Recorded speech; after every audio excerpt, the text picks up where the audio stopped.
Oh my God. What's in here?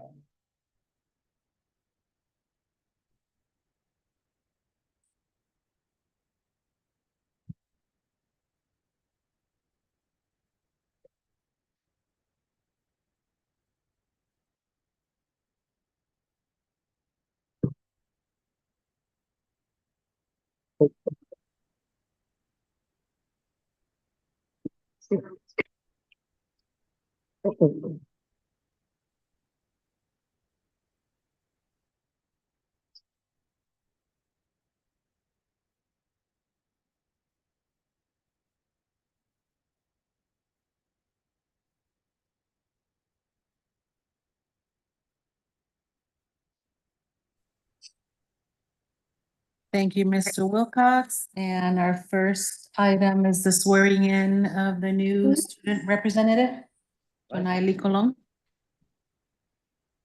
Can you stand up? Raise your right hand, please. And you can repeat after me. I solemnly swear that I will faithfully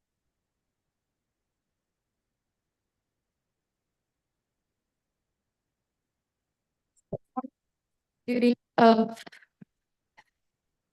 Board of Education member to the best of my ability and according to law, and I will at all times strive to use the power entrusted to me as such officer for the best. So help me God. Thank you.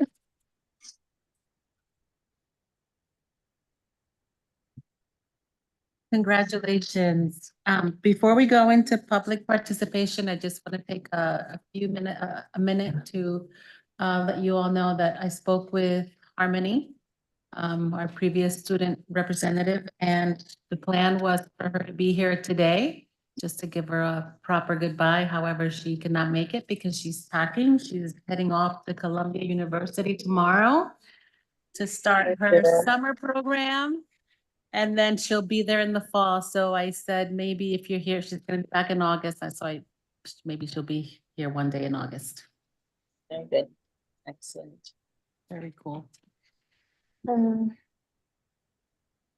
Okay, and I believe Dr. Joyner. Yes, Madam Chair. May I have a point of personal privilege? Yes, Dr. Joyner, go ahead. All right, thank you very much, and thank you for granting that. I've given a lot of thought to the how the board has done business over the last 8 to 10 years, and I'd like to appeal to the audience and to board members to think about that we should be very courteous to each other, that we should be tough on problems, but we should be respectful of each other. And you know, I'm sure everybody knows how I feel about Mrs. Pappas and Mrs. Caldwell. And if Mrs. Pappas was in the audience and we were acting out of sorts, it would be very painful to her. And if Mrs. Caldwell, when she is in the audience and that happens, it's also very painful. It's also painful to me. I think there are times when we should fight hard. We should always fight hard to protect the welfare of children, but we should fight just as hard to be respectful to one another, because we don't solve any problems by lashing out. And we ought to be kind enough to make sure that we govern ourselves and we practice the emotional intelligence that we ask our kids to do. And I'm not trying to say that I'm some angel when it comes to that. But I think people that know me know that I don't have any negative intentions toward people, at least most of the people that I know. And I just like to see us be more of an example for Mrs. Pappas, as well as many of our other elders who have passed on. So thank you for this point of personal privilege. I'm finished. Thank you, Dr. Joyner. And so with that, we'll move on to public participation. Dr. Joyner, Dr. White. Okay, I have the clock set for 3 minutes. We're gonna ask that any person speaks be respectful of the people in the audience as well as the people watching the podcast, and that you adhere to the 3-minute time limit. When you get to the time limit, I will say time, and please complete your sentence so that the next person can come up. Thank you very much, and we can start, Dr. White. Our first speaker is Sherry Burgess. You may begin.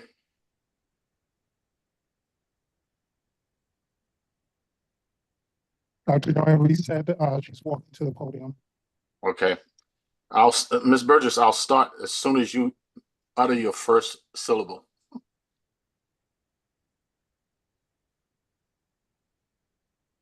You may start.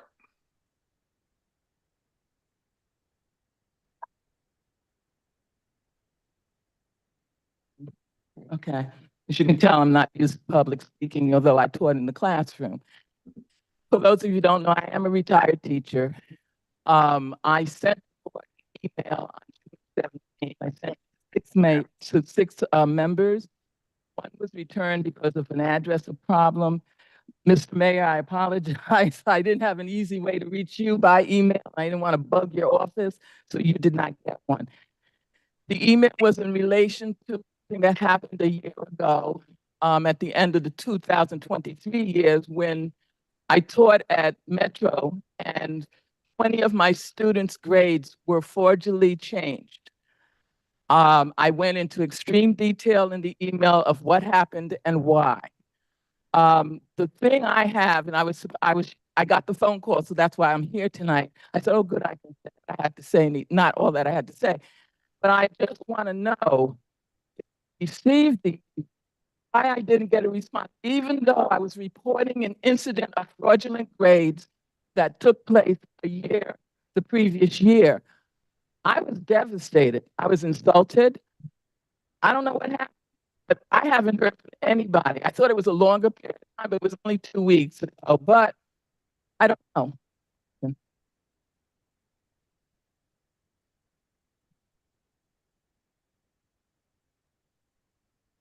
I'm very surprised because I've considered it unprofessional and far below what I expected of the Board of Ed for New Haven Public School System.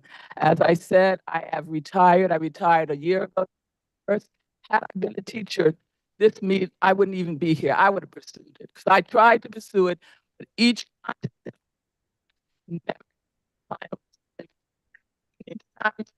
me with the final resolution of what happened. And like I said, and I went into detail of why a year later I was still pursuing this problem. But it's in the email. My family members who told me all along, just drop it. You don't work in New Haven anymore. Leave it alone. Go away. That's what their response was for a year. I couldn't even talk to some family members. That's how animate they were about me dropping it. But something in me, my integrity, no. That permanent records is a shame. That's all I have to say, Dr. Point. Thank you very much. Thank you, ma'am. Dr. Joyner, I cannot hear when people speak at the microphone well. I can't either. It's breaking up.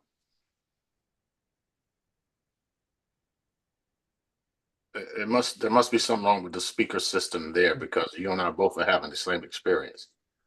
Can you hear me okay? Yeah, but I don't know if Maybe the it's that microphone. the mic at the podium. Can We should switch- actually can do we a switch the sound check. microphone? Madam Chair, whomever sets it up should do a sound check prior to the meeting. I think amongst a whole lot of other things, Dr. White sets it up. We did do a mic check. These are wireless mics. They go out. Or swap. Yeah, And no more raised hands or signed. let's just try and swap it out, see if that gets better. And the next person, That concludes all that is signed up and raised hands. I think your microphone is also acting up. So that concludes even raised hands? Okay, okay. Thank you, Dr. White. Good job. We will move on to minutes of our June 4th meeting. Is there a motion to approve? Mr. Wilcox, We approved the June 24th meeting. is there a second? Second. Thank you, Mayor Elicker. Any discussion? Seeing none, we'll vote to approve the June 24th meeting minutes. Mr. Wilcox, Yes. Mayor Elicker, Yes. Dr. Joyner, Yes, Dr. Yarber, Yes.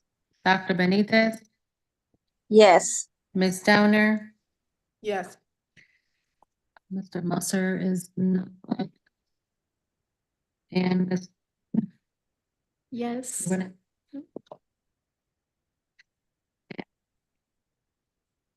Passes.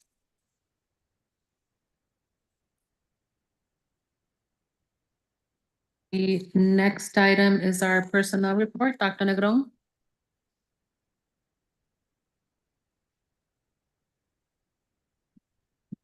I'm asking for approval of the personnel report. Before you do so, I would like to highlight some retirements. In there, you will see Carol Pinacon, a kindergarten teacher at Ross Woodward, retired on June 30th after serving the public school, followed by James Osborne, history social studies teacher at Career High School, also retired June 30th, having served 17 years, as well as Marilyn Wilson, library media specialist at Hill Regional Career High School, retired on June 30th, after serving 23 years for the New Haven Public Schools. And that is the personnel report.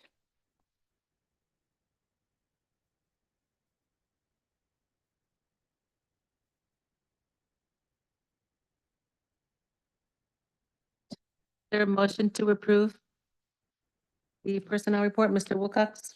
I move we approve the action items of the superintendent's personnel report. And is there a second?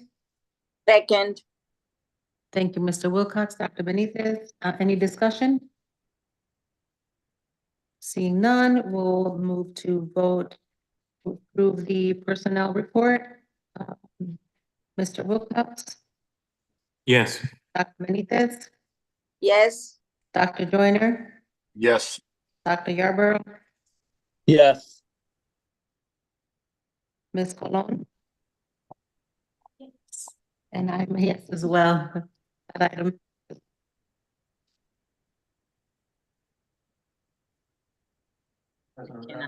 Mr. Wilcox, I believe you missed, yeah.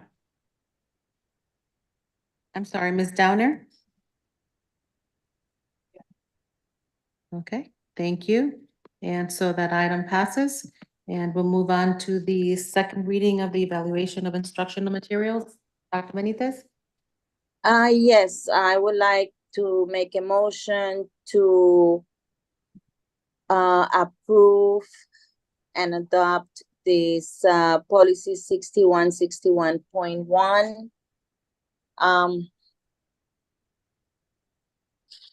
Let's see.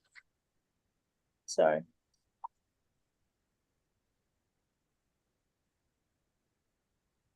Can you hear me? I can hear you. As we I can hear cannot.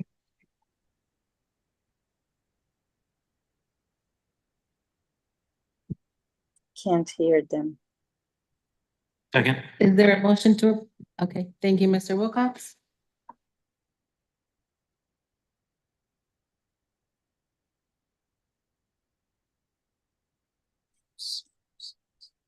Has it been second? I can't hear them. Okay, I just heard Mr. Wilcox. Can you guys hear us? They've just been dropped from the, or either we're dropped from the stream or they're dropped from us. Okay, well, it's good to hear a friendly voice. Dr. Young. Yes, Dr. White is still on and connected. Yeah, I thought it was yes. Twilight Zone. Dr. Benitez, you did a great job with this. We still have lots to do, but I know, but we're doing all the lots to do that we can do. I think this is still being streamed too, Yeah, and we yeah. just got to know that Dr. White's working on it. So that's good. Okay. yes, Right. yes.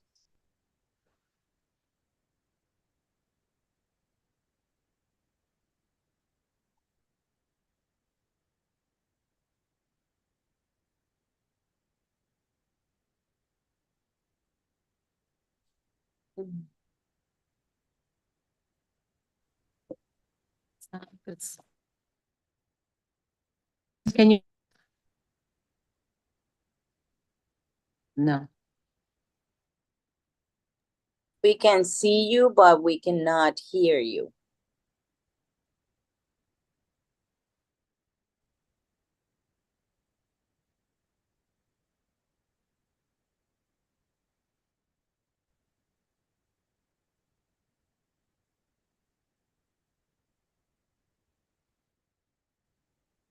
How about now? Can you hear us? Yes. Thank you, Dr. White. First meeting at this school today. All right, so we were on the second reading. Point And one, request, it was seconded by Mr. Wilcox. Any discussion? Madam Chair? Madam Chair, can you hear me?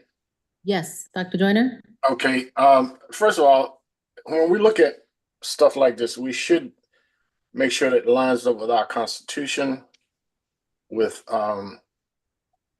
the ideals and principles of what it means to be a free and democratic society. And by every measure, this policy measures up. And I'd like to thank Dr. Benitez and the staff that worked on it. I believe Ms. Joyner worked on it and some of her colleagues, because I believe it's cutting edge. It is written in the spirit of E pluribus unum, out of the many one. It respects the range of human diversity that we know exist. And it has checks and balances within it. And I think it is a great template when you consider what's going on across the country with people's desire to suppress the truth of American history, and in some instances, world history. So again, I'd like to strongly endorse this as a person who has an extensive background in curriculum development. And thank Dr. Benitez and Ms. Joyner for their hard work on this, along with Tiffany and names of people that I don't even know. It's good work. Thank you. Mr. Wilcox? Yes, so taking another look at this again, I think we ought to clarify.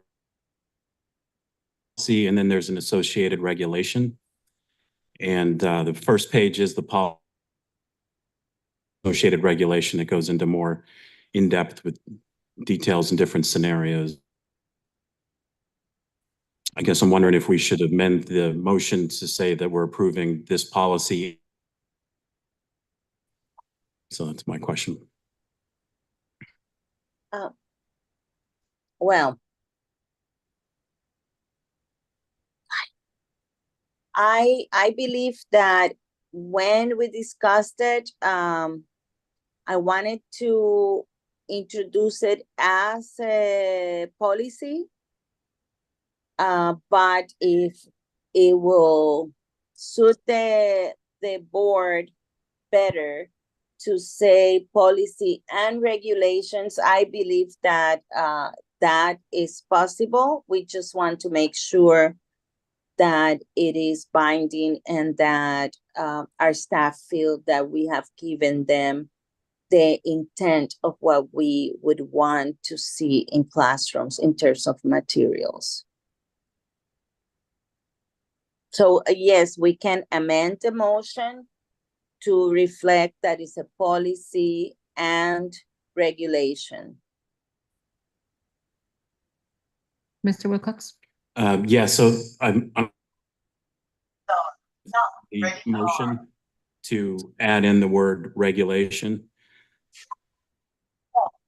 See, and the associated regulation.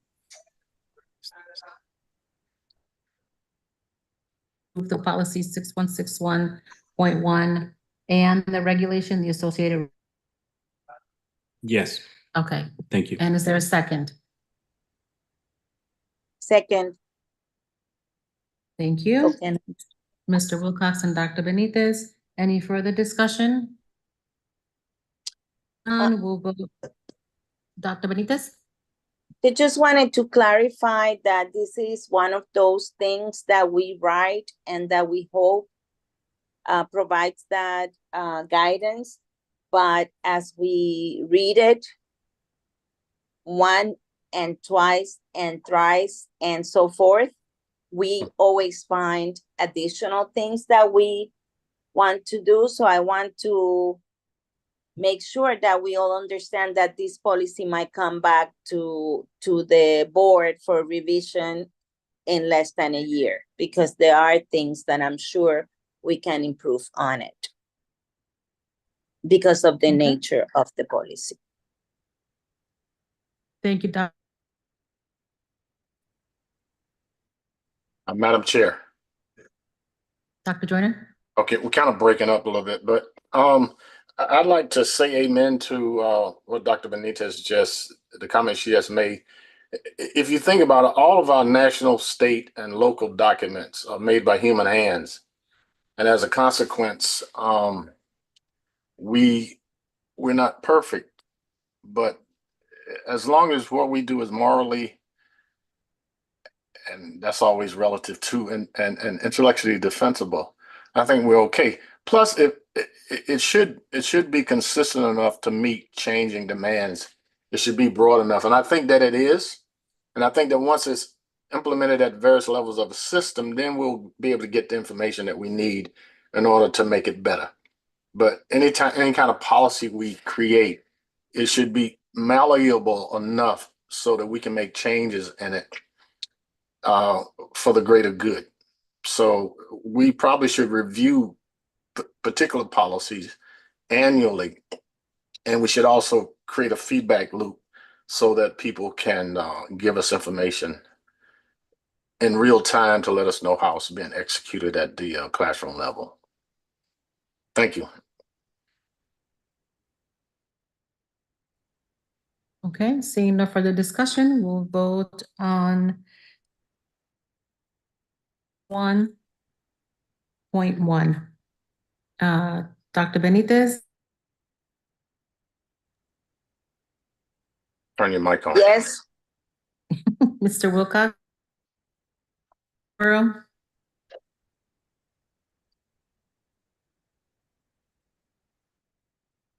Dr.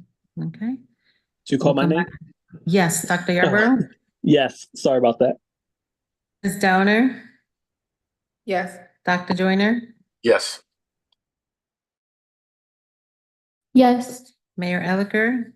Yes. And I am a yes as well. And we'll move on to Finance and Operations Committee. Mr. Wilcox? Make the motions. I'd like to see if anybody would like anything moved separately. Which ones would you like moved separately, please? 5.08, 8.01, 8.02.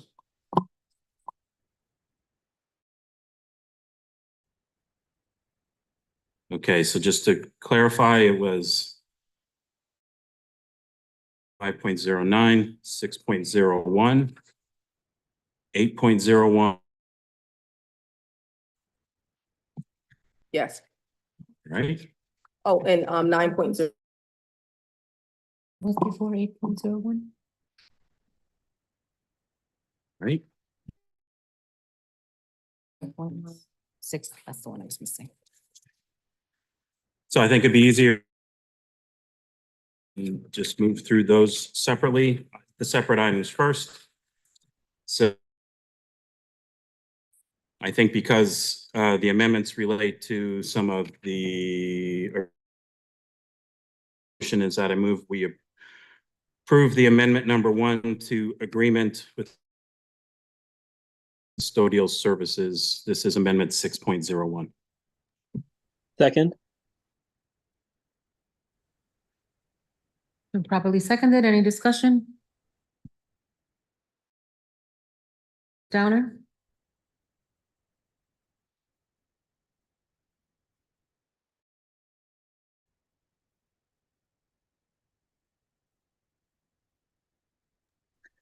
I'm unable to hear. Yeah, she hasn't started. I the haven't discussion. started. Sorry, okay. So I just wanted to know, how long have SJ Services been the part-time custodian? I just need a date on that. And should this be out to bid? Because contract end on June 30th? That's or someone can answer that from the school system. Dr. Negron? But if you access the memo that was presented during the FNO meeting, you will see contract with them started in 2022, 2020. Oh, so I just was wondering what was the delay and why this did not go out to bid? When you have the contractors here, they should have a 2-year agreement, is that? Or no, before it goes back out to bid for vendors? With that contract with them, and then you will see that one of the items for a 1-year renewal, so that later send it out to bid. Again, that means that this should have been out to bid. Am I correct that the contract ended with SJ Services June 30th? It ends, and we are asking for the renewal of a year. As a point of information, for an amendment for the contract that ended June 30. So we went with the amendment first.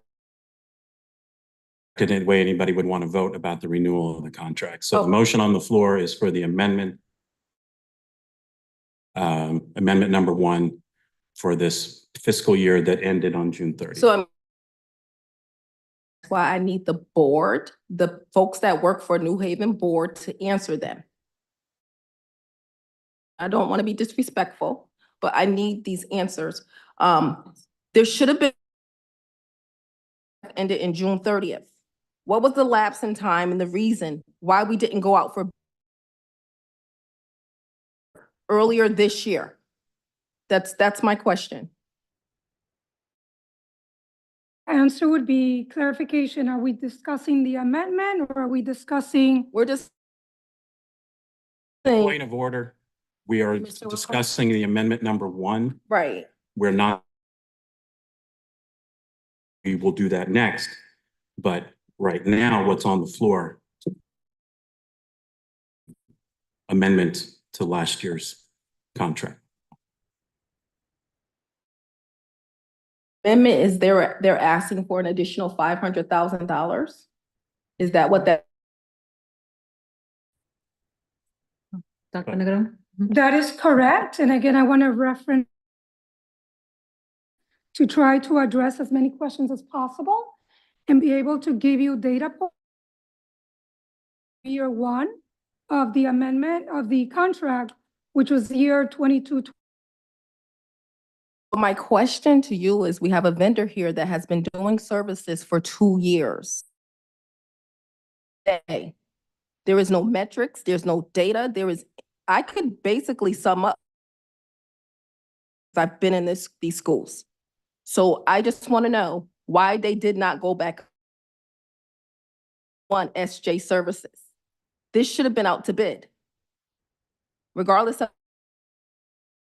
the fact that I understand that it needs to be a continuation, is this like an additional? The amendment is for incurred cost. We are asking for the amount of $500,000 cost of their services for this year, 23-24. Put together to provide details as to what were the cost drivers that $500,000 request in the amendment. Has the work been services have done to receive an additional $500,000? That came in my office with the help of both Dr. Finley and I went through to look at all of the invoices to be able to put together the tables for you and the rest of the board on the memo dated June 30th. Has the work been physically verified? Work, so this is all based on the hours that SJ Services worked. The part-time custodial. Well, since you mentioned cleaning, I just have it, a whole system and it's filthy. So then they're at the table this morning, well, this evening, $1,000. So that means that they can continue what they've been doing, filthy condition, and ask for more money? To be able to, which they charge of 29.44 cents. And the charge insight into the cost drivers, one of those being the permitting, the custodial hours that are logged on weekends. So all that information to try to give as much detail as possible into the cost drivers cost that is being put before you. Who from the school SJ Services? Who from the school is verifying this? Or chief of operations under ABM, under the chief of operations. ABM is a vendor, Correct. work for the school system. ABM Although, We're being- discussing SJ Services. okay, so that's what she Amendment said. Who from the school system has verified that SJ Services has performed the work that Madam Chair, Contracted service that was brought about and who has been. And under that, we also have SJ Services that provides the part-time. That then falls under our chief of operations in that department. Pending the absence of our chief of operations, Dr. Finley has been stepped. Can you also tell me why the chief of operations were here? Madam Chair, was it? point of order. Joyner? Madam Chair, it Dr. looks Finley? like we're discussing two separate issues. One is the amendment to the contract. Two is the oversight responsibility of the board. They both are important. But in order for us to move forward, we probably need to stick to discussing the amendment. But Okay. we cannot not at some point in a work meeting discuss oversight and responsibility and verification of quality of work. Well taken. Please limit the discussion to Amendment 6.01. Agreement with SJ Services.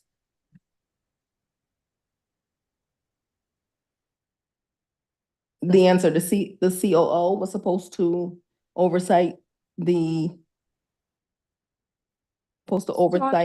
Services? Under operations, that is the office that. In operations, all of these contracts will be under that office. Ask, was he supposed to review SJ Services? The overseer of that contract would be under chief of operations. That's who was supposed to review it the last 2 years? Just like we have under academics, it would Red Hannons, all those contracts and supporting Mhm. and working with those contractors happen under facilities and operations. Okay, thank you. You're welcome. Dr. Madam Chair, Negron. I have a question regarding, if there's no one else ahead of me, I have a question regarding this amendment. Mr. Wilcox and then Dr. Joyner. Thank you, Dr. Joyner. Just wanted to say that I'm going to be voting in support of this. We had a discussion about this. We went through, had a presentation by Dr. Finley and Mr. Carter memo that explained the cost drivers behind this, the costs, buildings to be used, which is a goal and priority of the board for nonprofit use. We're still expending costs for security costs, part-time custodial, cost overruns on the for the union folks as well. It's costly to be able to use our buildings as much as they're used, and I think this is unfortunate. You know, at the end of a fiscal year, about this 9% cost increase. As part of that, we discussed at Finance and Operations Committee that at least on a committee level thing, one thing on our discussion calendar every quarter, an update on where things. This mirrors what we used to do. We lost you, Mr. There There it you goes. This is what we used to do with the previous vendor as well when we wanted to make sure that the contract. So that's, we will be instituting quarterly reviews so that sooner if there are cost overruns due to the issues that are discussed in the 5-page memo, but in support of this. Thank you, Mr. Wilcox. Dr. Joyner? I have a question, and I don't know if it was answered in the materials. The extra hours on weekends, do they predominantly come from Wilbur Cross, Hill House, and Hill Regional? And if so, is the private vendor responsible for those extra hours, or do our local 287 union employees have an opportunity to do some of that work?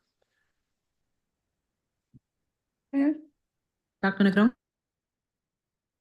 Referencing the memo that was provided, if we look at table 3, I'm sorry, table 4, we illustrated the location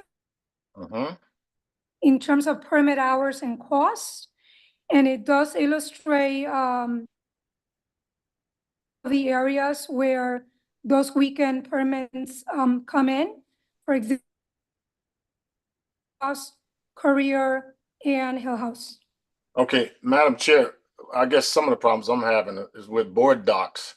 It's a little difficult for me to keep track of,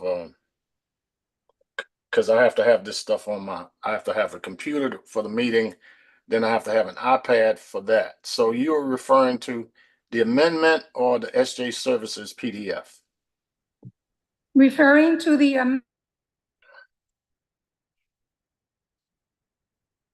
I'm trying to find it. as it relates to the memo on the amendment for SJ part-time custodian. Okay, so with that amendment, that means that the part-time people are get the benefit of any type of extra hours on weekends. In terms of SJ, in terms of the SJ services, Yeah.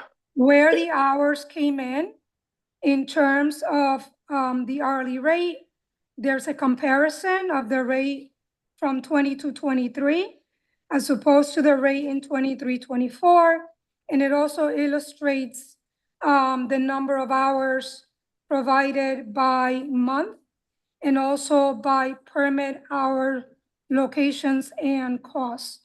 Okay, I think you misinterpreted my question. Or maybe I misinterpreted the answer because it is a little confusing. And as I say with board docs, if I had the paper thing early like we typically got them, it would have been a little easier for me. But it looks like SJ Services is getting all of the extra hour on weekends for events. Is that correct? This is just a part-time, which is yes. These are Okay. the hours that went to SJ. Okay, now, if we used our own, 287 to do that work, would it be less expensive? Because it certainly was less expensive for the snow removal. I wouldn't be able to answer that question right now because that would have to be calculated. Yeah, and I understand the duress you're under because you don't have your operations person present. And that's something that someone with that specific skill set should have done for you. And we only recently gotten the kind of support that we're gonna need going forward. But I do believe that the board should take into consideration that it looks like any extra hours on the weekend is that those extra hours are going to this part-time vendor SJ Services. And if it's anything like what happened with snow removal, we likely would have savings if we source that information, that work out to the people we already have, that we have a label agreement with our local 287.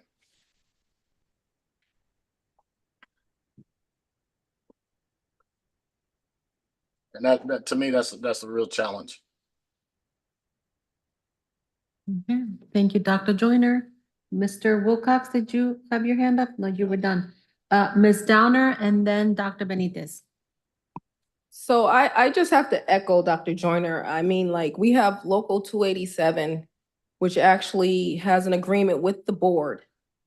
I know there's a document flowing that there was a recognition, there's a recognition between local 287. If we're not exhausting our workforce, what are we saying to the people that we employ? You have $6 million here. And I know for sure if we use our people, that we will see a significant savings. Are they even being asked? I'm just not really, sure, because I see an org chart where there's ABM could put everybody on an org chart and put our people at the bottom, but they can't actually calculate versus what would be from the 2877 or the 2944 versus what our folks are actually being paid on local 287. So right now, it is important to recall that under the current contract, Hill House, Career, and Cross are ABM staff buildings. So union rules do not allow 287 to work there. Just currently the way that is crafted in the agreements. So only ABM staff At those three buildings, the way that is contracted right now. for $6 million? Hill House, Career, and For Cross. $6 million just for those? For at least for once a year, I guess that's In terms of the agreements, like if we were going to be, so I'm looking at 5.5 if we went to them for the year. 5.5 million. They make that for a year. If we staffed our local 287 and added them at those 4 schools, will we even be paying 5.5 million? It's got to make sense. and again, those are all things that we're ready to discuss when we talk about the renewal, because we have been listening to all of the concerns. I also want to make a note. I inherited contracts, had plenty of a year to listen here and look for opportunities. So all of those are things that we are ready to discuss when it comes to the renewal piece. Right now, I'm addressing questions related to the amendment. So I understand you inherited. That doesn't make it right. You inherited something, but that didn't make it right that you inherited from the Correct. beginning. I inherited, and now I have to make sure that I'm working to find the opportunities and how do we fix it. I'm still at the point of this not going out to bid. SJ Services is just, it's not a self source. So I'm just still lost at why this did not go out to bid sometime in January. Madam Chair, point of order. Dr. Joyner? Okay, we need to stay on the amendment. there's a real concern about doing this amendment before we do an extension. But at this particular point, we need to stay on the amendment, and it's going to be hard for us to go back and change what should have happened. Mhm. We can change how we vote tonight on what should happen going forward. And I understand the need for a transition and a handoff, but I cannot vote for this amendment if we cannot get ourselves under the aegis of one organization, a private organization controlling after hours of work and event work at our 3 high schools. That doesn't feel right to me. On the other hand, I would support an extension because we don't have time to do anything other than that, given what Dr. Negron inherited. But this amendment itself that will allow them to continue doing this is a real challenge, and I don't think it's in our best interest as a school district, nor do I think it's good for the morale of our employees. Thank you, Dr. Yeah, Joyner. we ought to be able to modify this extension so that this amendment does not continue to be the problem that it is. Thank you, Dr. Joyner. Dr. Benitez and then Mayor Elicker. So I want to make sure I understand what we're doing. We are making an amendment to the amount that we had placed for this part-time work, that because our agreement with the union does not allow for our staff to work in those 3 buildings. Am I correct? In terms of the allowance of those 3 buildings, you are correct. Also Okay. want to highlight that SJ Part-Time Custodial Services doesn't only just work during the weekend hours, they also work during evening shifts in the locations. Okay, yes, I am aware of that. Thank you, Dr. Negron. So therefore, I think this is a bill that we have to pay because these people already worked. I have a question that does not have to be answered tonight, but I'm not sure how much a custodian gets paid when they work additional hours beyond their salary. Since I don't know that, I cannot say that this is more or less. But what I do know is that we have incurred in this, and we very much encourage our community to use our buildings.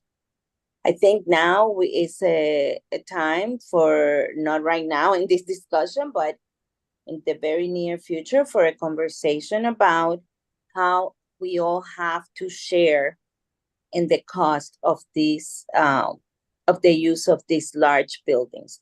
But yes, I am in agreement with this amendment. Thank you, Dr. Benitez. Mayor Elicker?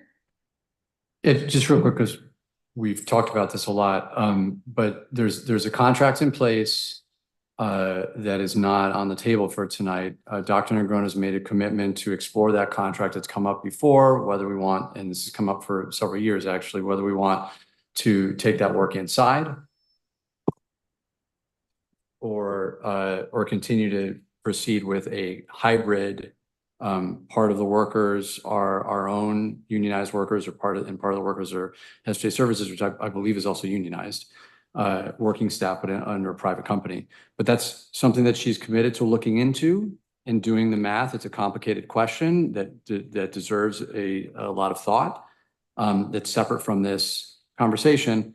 SJ Services has done work cleaning our schools for additional activities that are community-based activities during the weekend and evenings that I hope we all generally support and want to make sure that our schools are clean the next morning when our students come into the schools. As a parent of children at one New Haven public school, I'm always impressed about how clean at least my daughter's school is. And my daughter's school is not in a fancy, is not considered a fancy school. So I would encourage, while I understand our colleagues' interest always in making sure that we're spending every dollar well, I'd encourage us to move forward with this this proposal that is well documented and I think is well intentioned.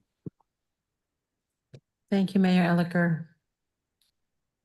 I have one more question if I'm up when my turn comes. I don't see any further discussion. Dr. Benitez, is your hand up from before? My hand is up. or okay. Go ahead, Dr. Joyner. This proposed $500,000 is for work to come or work that has been done? Work that had been done in the 23-24 school year. So this work has already been done. Correct. Okay, so we have to pay for it. But in the next contract, I'll be honest with you, I would have thought that the company that does the private supervision would have figured that into their bid so that we wouldn't get these extensions late in the game. But that has nothing to do with you. This is something you inherited, and people should respect that.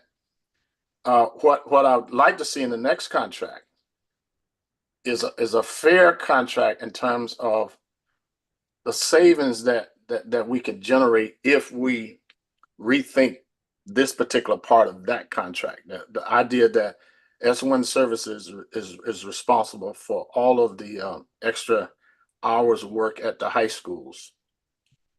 And I trust that you will do that. I think you've done great thus far under great duress. And I just want the public to know it has nothing to do with you. It has everything to do with a history of people not managing that side of our district well enough so that we don't come to these kinds of issues. And don't let it divide the board. Let's fix this next contract. It shouldn't divide the board. It shouldn't divide our workers. And we should also be thinking about the greatest good for the greatest number. And the fact that the people that work for us on a regular basis are the ones that work above and beyond the call of duty to make sure that things go well. So if it's already a cost, I don't like the fact that it is already a cost. I don't like the fact that you didn't get an early warning system. But again, that has nothing to do with you. It has everything to do with we got to fix this system. Thank you very much. I'll vote for it, but under great reservation and disgust. Thank you, Dr. Joyner. See no further discussion, we'll vote on item amendment 6.01. Mr. Wilcox, Yes. Dr. Yarborough, Yes. Dr. Joyner, Yes. Dr. Benitez, Yes. Ms. Downer, No. Ms. Colon. Yes. Mayor Elicker, Yes. and I am a yes as well, and so that item passes. Next item, Mr. Wilcox. All right, thank you. So since that was the SJ Services previous school year, I'm going to go ahead and move. And then I request the floor after I make the motion as per Robert's rules. I move that we approve the renewal. Let me start again. I move that we approve 5.09, the renewal option 2 of 3 of the agreement with SJ Services to provide part-time custodial services for the 24-25 school year. Second. Thank you, Mr. Wilcox and Dr. Yarborough. Mr. Wilcox. So just want to point out that there is we discussed this at Finance and Operations Committee. We heard from Dr. Finley and Mr. Carter, as well as from Superintendent Negron. There is a memo here that outlines that the plan is that this will go out to bid this year. So that will give opportunity to rethink doing custodial services, part-time or otherwise. But that this is for the year that has started on July 1st, and we need continuity of services. And so the recommendation to us is to renew with one of the option years that was in the original contract we negotiated with them. And so I'm in improvement of us doing this tonight. Thank you. Thank you, Mr. Wilcox. Any discussion? Madam Chair, Ms. Downer and then Dr. Joyner. I must say that there is no metrics, but when I ride by the school system and I see the maintenance on the school, we don't play community well. We have the most weeds that I have never seen. I can't believe the amount of weeds that are around these schools. And under this whole situation, whether it's under SJ Services, who's cleaning, who's doing what. Everything is vended out. To me, it's disgusting the way our schools look. I know I've entered the schools early in the morning with the bathroom smelling like piss. And I said that, excuse me. Our students don't deserve this. Our students do not deserve this as a teaching environment. What are we doing? What are we doing here? And I know that maybe everyone would vote yes. But is this about accountability? Is this really accountability that we vote yes? Your school system, if you walk into a school, if it's one school that looks good, then that's great. But we have a situation where some of these schools are filthy. I walked into Jackie Robinson, the floors didn't look like they were actually mopped in years. This is the environment what we are doing at this board here. I have a problem with that. I have a problem knowing the conditions of our school, the learning environment of our school. I have a problem with that. There was no metrics. There was no go back and check, nothing. I see an org chart here. I have local 87 at the very bottom. It should be at the top. Per the contract, they're recognized by the board. That's our union, that's our people. And we sit here and we look at per the contract and we vote for almost $6 million and we're looking at a 2.8 difference here. No one looked at bringing it back in-house at all. That needs to be on the table. It's not okay to have a vendor where we could do it in-house. You're talking 4 schools. And I don't want to hear, oh, it's, you don't know what the total cost is. But for $6 million, I think we could have had about maybe 12 employees with health insurance and fringe benefits. And it could have been done right. We never want to demoralize the people that actually have the passion that's here. There are people that come here every day. And believe me, some of them are not paid a living wage. So it's definitely passion. But we owe them more than just keep having the same contractors. Just keep raising up the bills. We got to do things different. And I'm not going to sit here and say, oh, I'll vote because yes. Yes, we have to pay them. Some of these folks is already paid. It's just putting the bill behind the board saying yes. And no early warning system from the person that's in charge. I almost think it's maliciously done. Because if you have to go out to bid, why are we talking about it now? So that means you should be talking about it a lot earlier, every year. What contracts need to go to bid? I'm not in support of SJ Services. I've seen their work, and I'm not happy. Our children deserve more. I will be voting no today. I'm done. Dr. Negron, just for clarification, does SJ Services only work at the high schools? It's just that under the current contract with ABM, those 3 high schools that are mentioned are the ones that have ABM staff. So when it comes to the overtime, you cannot deploy your local, you have to rely on SJ services. Understood. But again, with the renewal, the idea is that we would be looking at multiple changes, because I couldn't agree more with what Board Member Downer is talking about. For kids to start more, we need to maximize the resources that we have. So those are all the things that we need to explore to make sure that we can be fiscally responsible with the little resources that we do have. Okay. And SJ Services does work at all the schools at night. Those are the part-time services at night. If you were to bring your own people where you could, now you're talking, you're gonna have to pay an overtime rate. Okay.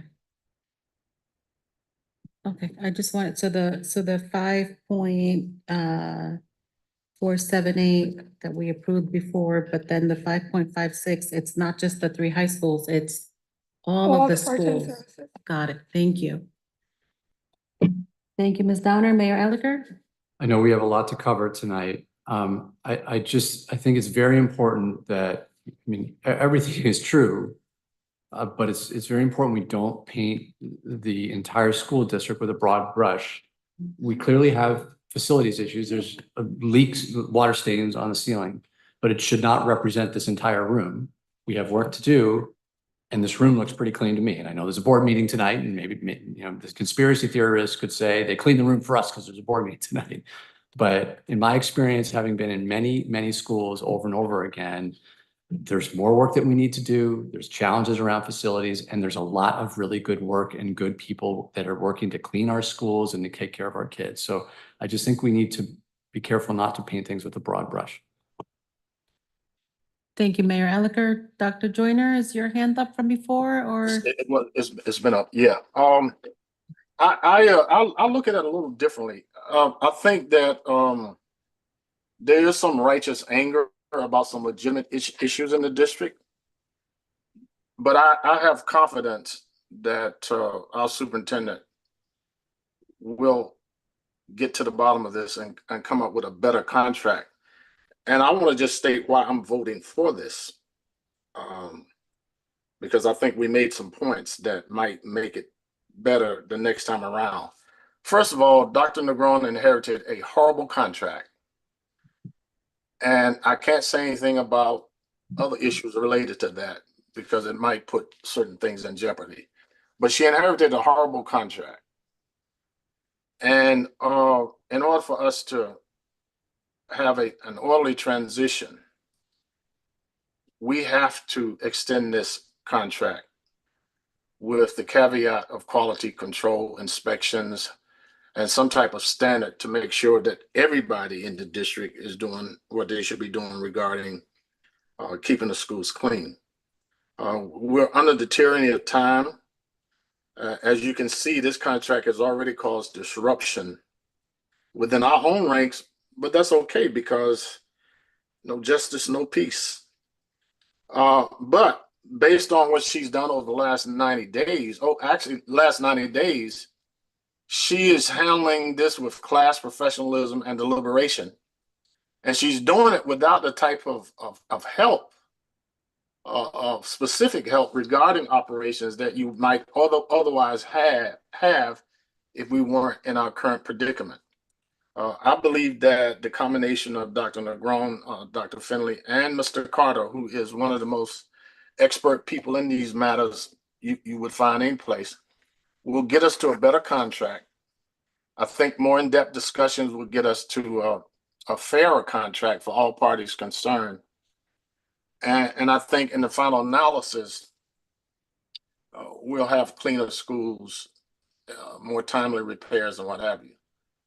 But I don't think we should apologize for this being a tense meeting because this is a very important high stakes discussion that involves millions of dollars involves the quality of life in our district, the quality of our hardware and our buildings. And it's okay as long as we're not fighting each other physically, cussing at each other, and doing those kinds of things I've seen in board meetings when I look at YouTube. And something I reluctantly did years ago. So I'm going to vote for it because it's a time of transition. And it would be disruptive to go out to bid for something at this particular time.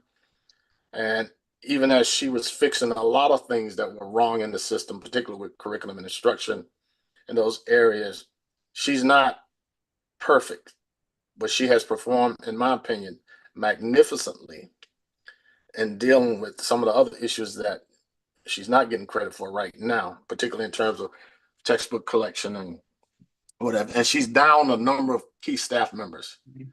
So I think we need to give her some grace and recognize that we hired the best person that we could possibly find at any place at any time. And as I said earlier, she's handling this with class, professionalism, and deliberation. So I'm going to vote for it because of those factors. But I will be looking at what we do going forward regarding this. I'm done. Thank you, Dr. Joyner. Seeing no further discussion, we'll vote on item 5.09 of the F&O items. Mr. Wilcox, Yes. Dr. Yarborough, Yes. Dr. Benitez, Yes. Dr. Joyner, Yes. Ms. Downer, No. Ms. Colon, Yes. Mayor Elicker, Yes. and I am a yes as well. And so that item passes. Next item, Mr. Wilcox. All right, I move that we approve item 5.08, the renewal option 2 of 3 with the agreement with ABM to provide facilities management, custodials, and energy management services for the next school year. Second. Thank you, Mr. Wilcox and Dr. Yarborough. Any discussion? Mr. Wilcox?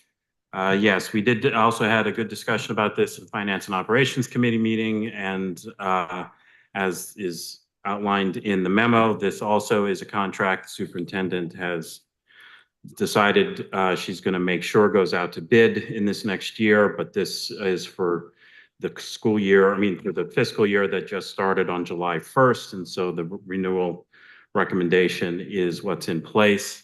And I will also say that we did have discussion in the meeting about, as this does go out to bid, that this is also a good opportunity to examine whether or not some of these positions or all of these positions should come in-house and rethink facilities management. The district's used facilities management in the 5 years I've been on the board, and I think maybe 10 years previous.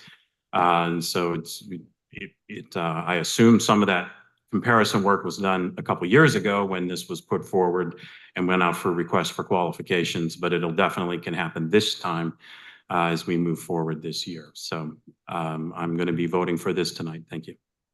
Thank you, Mr. Wilcox. Okay, Ms. Downer? Okay, so I just really am taken back by the recognition of what's in contract. We are being recognized as Local 287 has a agreement with the board, not ABM.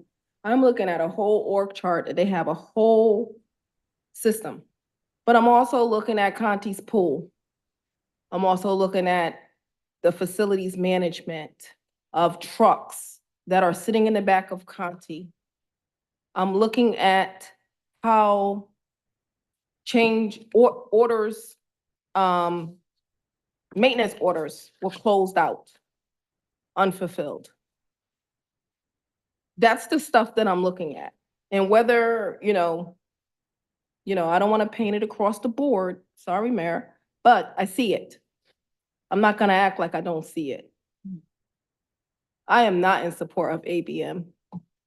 I believe that this should have went out to bid. We should never have to decide at the last minute, June 30th. Someone knew this contract was going to end. Why are we having this conversation now? Why? This conversation should have taken place last year, maybe December, maybe January. They're not a sole source. And I can go a little step further, you know, ABM, they do a lot of work outside.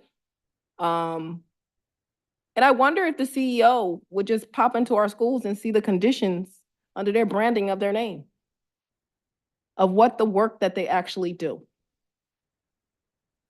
So that really needs to take in consideration. I see a whole org chart here with local 287 at the end. I got a problem with that. That's our people. I got a real problem. I got a problem with misrepresentation too. When you do, when you say who you are, you're a vendor for the Board of Ed. I got a problem with that. That's misrepresentation. You either are a contractor, permanent employee. There's a big difference. So if, you know, folks don't have a problem with that, I do. I do. I have a problem with that. I have a problem with looking at an org chart and seeing our guys at the bottom.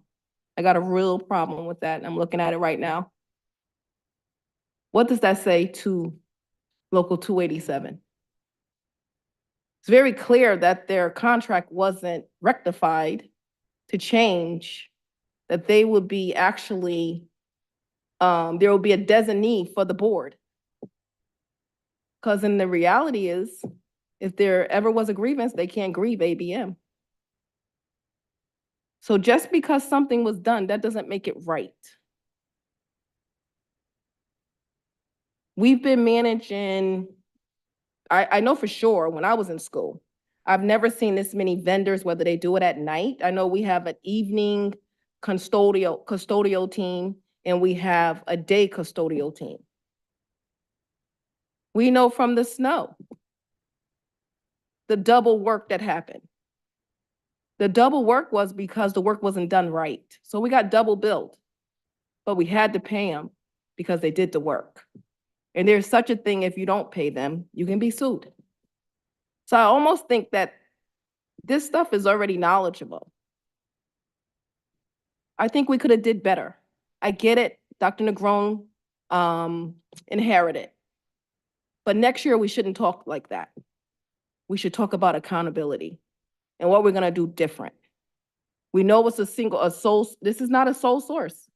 This should have went out to bid. So because you inherited something, that don't mean we continue. Again, we owe our staff, we owe our students. We owe them. And I'm not gonna let up. I'm not gonna let up. So I will not be in agreement with ABM. I don't understand how we got a whole org chart here, misrepresentation and everything else. We have to stop. We have to stop. So I'm not in agreement to using them again. Sorry, because some of this could have been prevented. And that's it.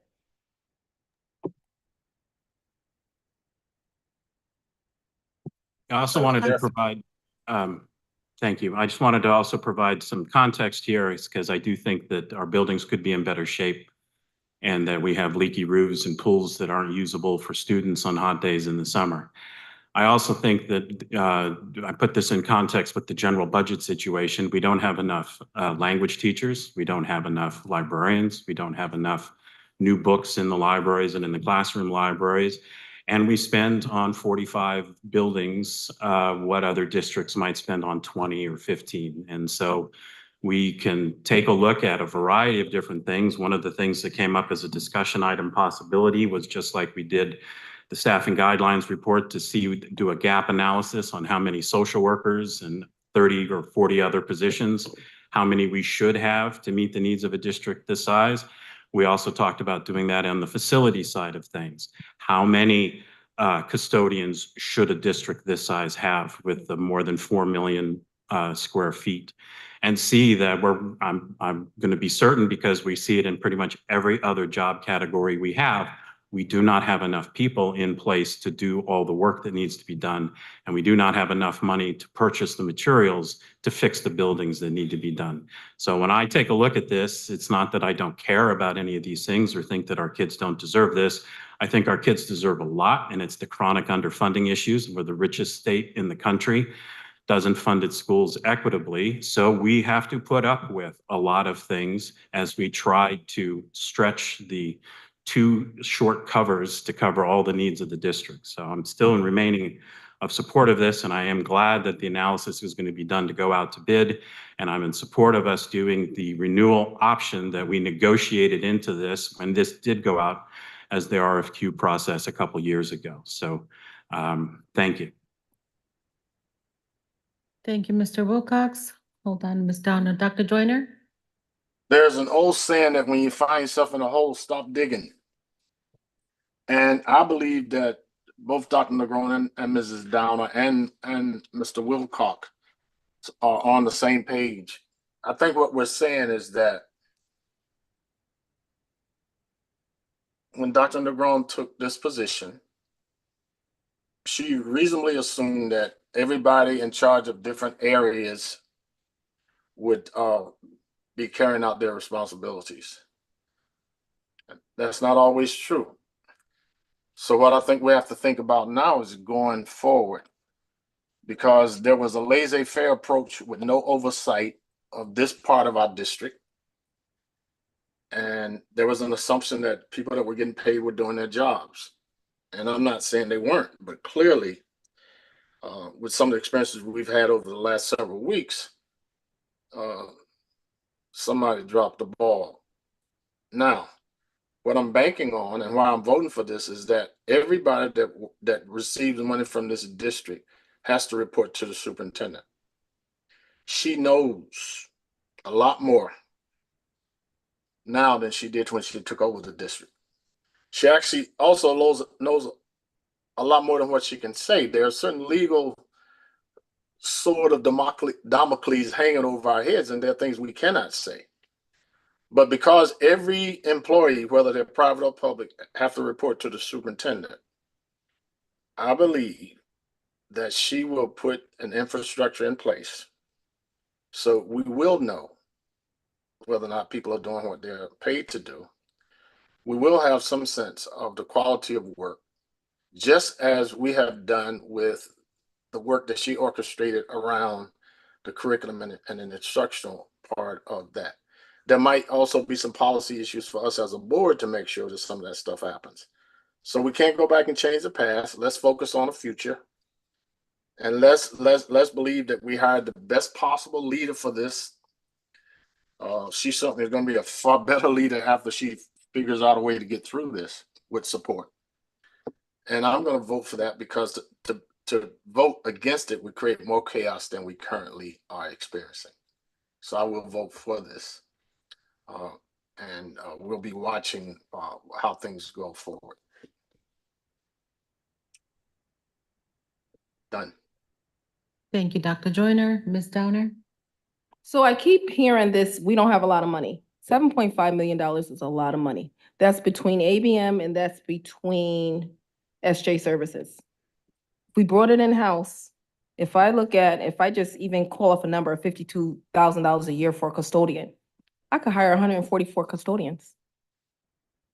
So 7.5 million is a lot of money when it's being properly looked after. But if you just throw out 7.5 million, I'm pretty sure that 7.5 million can go towards resources that we need. Bringing some of this stuff back in-house. So I know we inherited, but that don't mean we continue. So I will be not in favor of ABM tonight. Thank you. Thank you, Ms. Downer. Seeing no further discussion, we'll vote on FNO item 5.08. Mr. Wilcox? Yes. Dr. Yarborough? Yes. Dr. Joyner? Yes. Dr. Benitez? Yes. Ms. Downer? No. Ms. Colon? Yes. Mayor Elicker, Yes. and I am a yes as well, and so that item passes. Next item, Mr. Wilcox. Yes, I move that we approve contract 8.01 and award of contract to Tucker Mechanical for on-call chilled water and air-cooled equipment repairs. Second. Thank you, Mr. Wilcox and Dr. Yarborough. Mr. Wilcox? I'll just make a quick note that as the documentation says, that this contract award is the result of a sealed bid number 21938. Thank you. Thank you, Mr. Wilcox. Any further discussion? Madam Chair. Ms. Downer? I just wanted to know, did this contract actually include all the schools or what schools?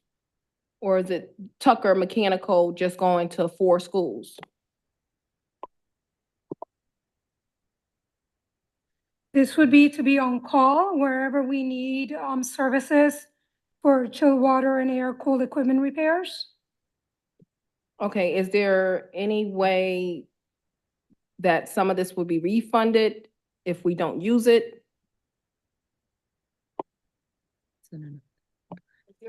Basically, is there an out in the contract?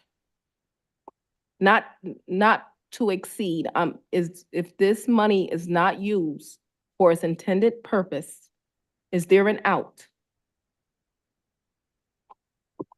I will invite Dr. Finley up to answer that question for you, or Mr. Wilcox.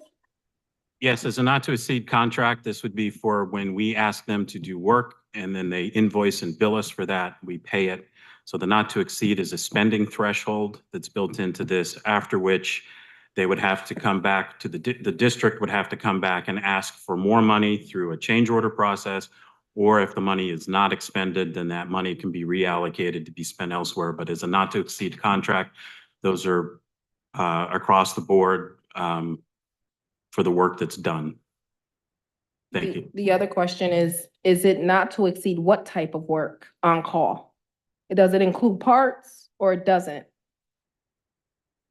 Because most contracts from HVAC companies do include parts, and certain parts and certain stuff is excluded. So is this contract just to say, we're calling you and you come, or we have to still pay for the parts? Mr. Wilcox? So the documentation, including the instruction to bidders, was posted with the meeting materials for this. I'd have to go back and double check it. Typically, for these types of things, parts is built into the contract at an agreed upon cost premium. So it's cost plus, I want to say 10%, which is the cost of procuring the parts and managing the parts ordering process for that. But it's would be in the documentation and the instruction for bidders, which would explain the entire thing. And I would also just say as a reminder that if we get questions ahead of time, we can get answers ahead of time. Thank you. Well, I'm sorry. He was answering my Thank you, question. Mr. Wilcox. Ms. Downer? Well, I didn't hear that in the meeting, so that wasn't the questions that I asked. So I was in the meeting. Okay, thank you. Mayor Elicker? I just found the information that Ms. Downer was looking for on page 6 of the PDF. It says that the contractor should provide full services furnishing labor, materials, tools, and qualified technicians for the title project within specifications listed. Thank you, Mayor Elicker. Okay, seeing no further discussion, we'll vote on item, FNO item 8.01. Mr. Wilcox? Yes. Dr. Yarborough? Yes. Dr. Benitez? Yes. Dr. Joyner? Yes. Ms. Downer? Yes. Ms. Colon? Yes. Mayor Elicker? Yes. And I'm a yes as well, and so that item passes.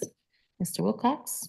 Thank you. I move that we approve the award of the contract 21924 with Tucker Mechanical for preventative maintenance of air-cooled equipment and chillers for this fiscal year. Second. Any discussion, Mr. Wilcox? I'll also note, just like the previous one, this was a result of a sealed bid process.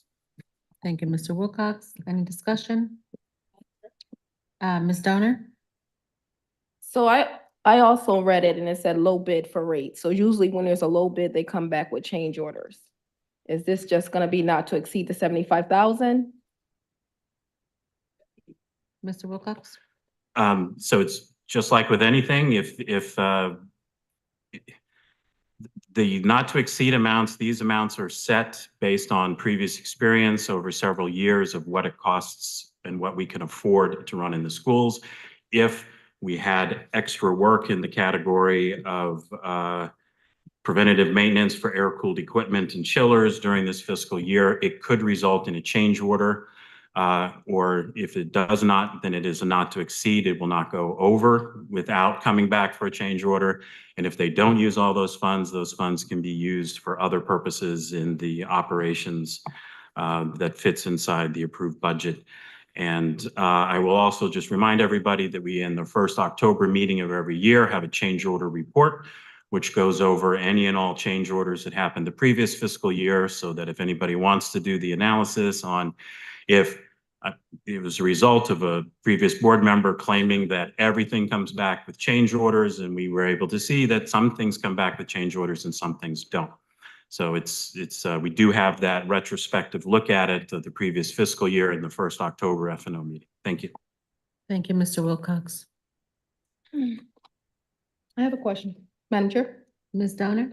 So I also noted that it said that no one from the Board of Education can perform HVAC systems on the bid. But I also see on the ABM that they have a vendor or employee here that does the HVAC. How does this differentiate from the ABM person that's already in the slot versus the vendor? So are we exhausting the vendors' employees before we're going out to use a vendor? Because it's very clear here, it says that this person is the HVAC and BMS person. I'm not gonna say the name. So I see on the bid that it says, no New Haven Public School. I guess, no, New Haven Public Schools does not have the resources to perform this task. We hire ABM, ABM has the resources on their org chart. So how does that, it's conflicting here to me. So. Ms. Downer, if I may, I believe you're referencing a name in the org chart. That individual is the manager for that area, but he's actually not a technician. Okay. And then it has vendors underneath, so the vendors will fall under that person, so he would oversight the vendors? So he would be the one overseeing. If we have to call in a vendor to do that work, he would be overseeing that work. We literally have, and it's not okay to have. It's so top heavy on this ABM org chart. We got like a whole business within a not-for-profit here. So I'm just trying to figure out who's doing what for accountability. So, thank you. Thank you, Ms. Downer. Seeing no further discussion, we'll vote on F&O item 8.02. Mr. Wilcox, Yes. Dr. Yarborough, Yes. Dr. Joyner, Yes. Dr. Benitez, Yes. Ms. Downer, Yes. Ms. Colon, Yes. Mayor Elicker, Yes. and I am a yes as well, and so that item passes.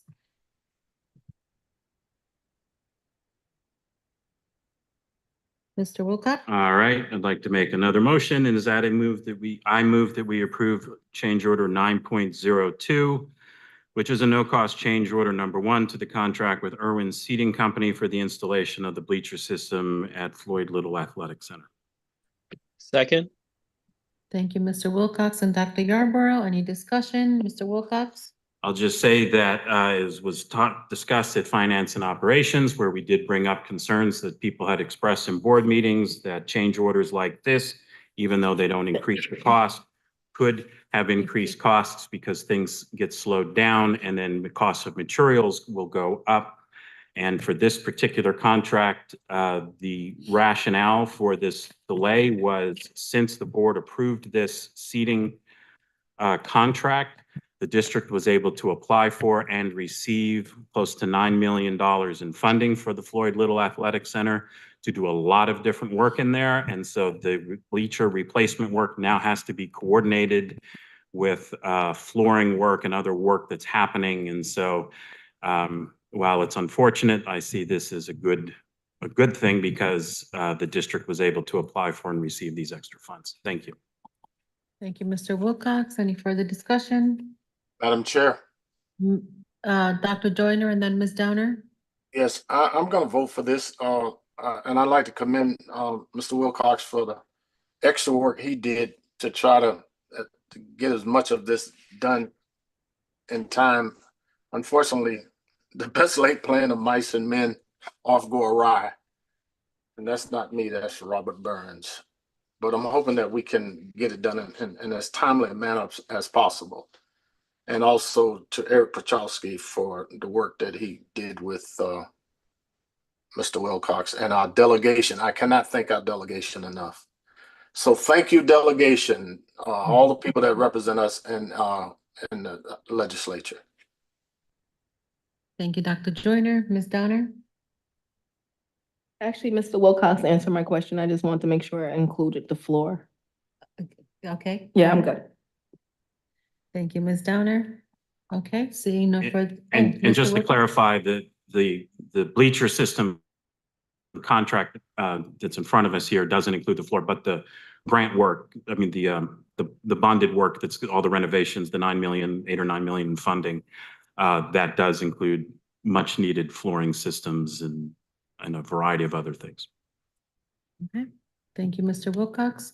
Seeing no further discussion, we'll vote on FNO item 9.02. Mr. Wilcox, Yes. Dr. Yarborough, Yes. Dr. Joyner, Yes, yes. Dr. Benitez, Yes. Ms. Downer, Yes. Ms. Colon, Yes. Mayor Elicker, Yes. and I am a yes as well, and so that item passes. Mr. Wilcox? And finally, I would like to make the big motion now, and that is I move that we approve these 5 abstracts, the remaining 7 agreements, the remaining 1 amendment, the 8 purchase orders, and the remaining 1 change order as recommended by Finance and Operations. Second. Thank you, Mr. Wilcox and Dr. Yarborough. Any discussion?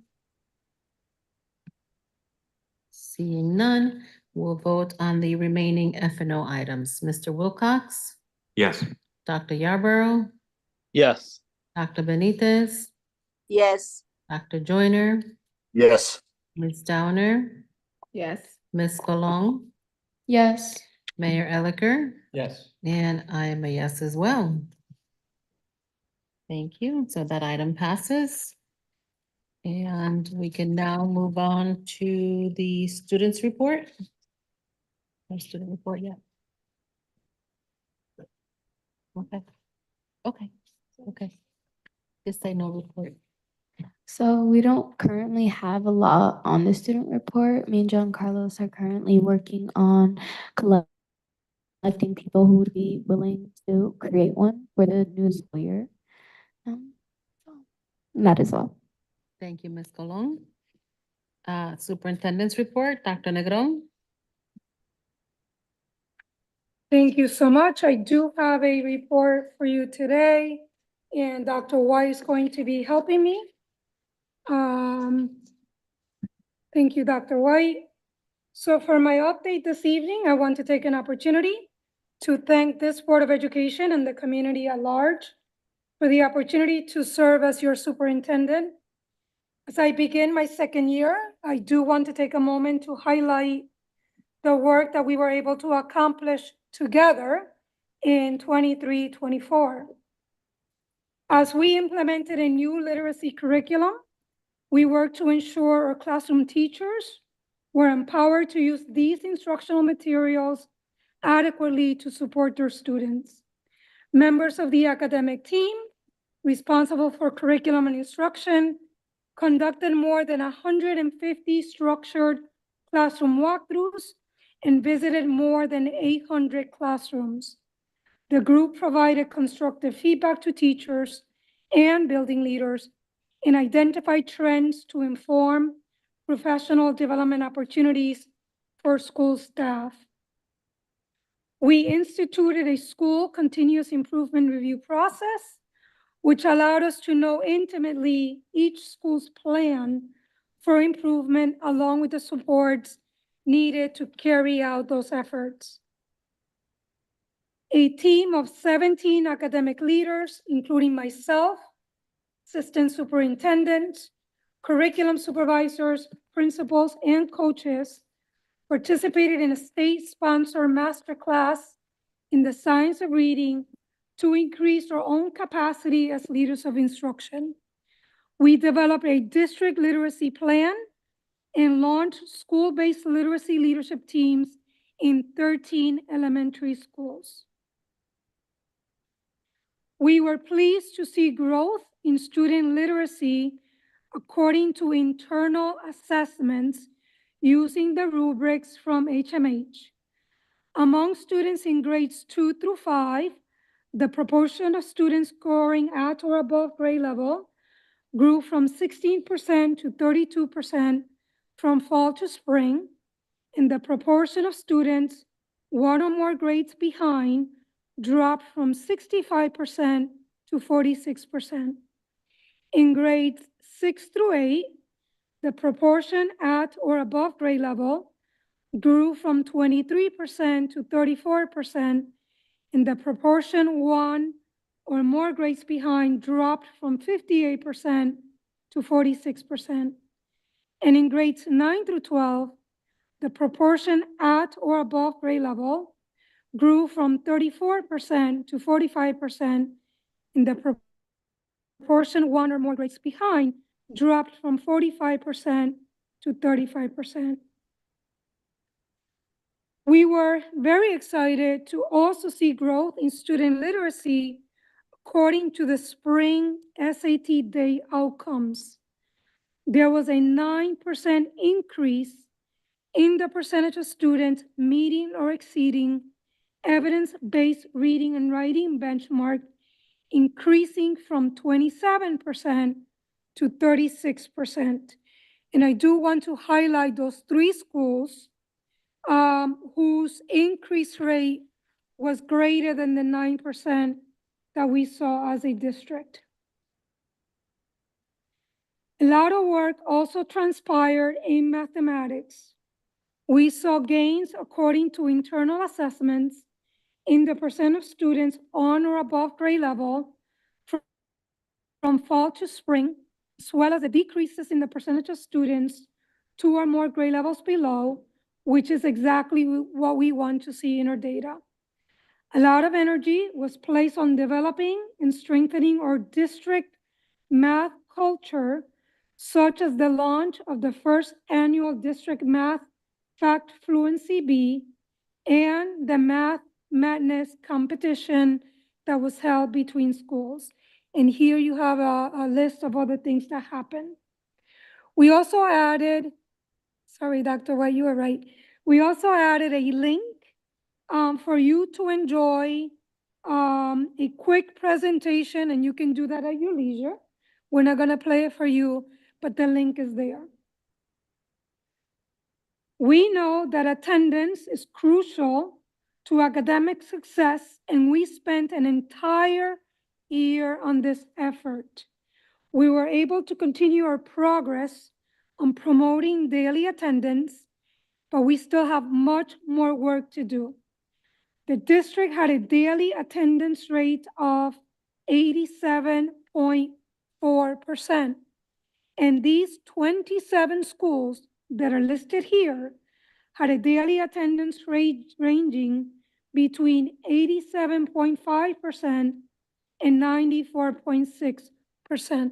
So I wanted to acknowledge that work. Chronic absenteeism, the proportion of students who were absent 10% or more of the time was 37.5%. These 21 schools had rates between 37.1% and 11.3%.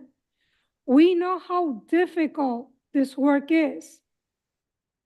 And I want to commend everyone for the improvements that we have seen. But again, there's still a lot more work to be done.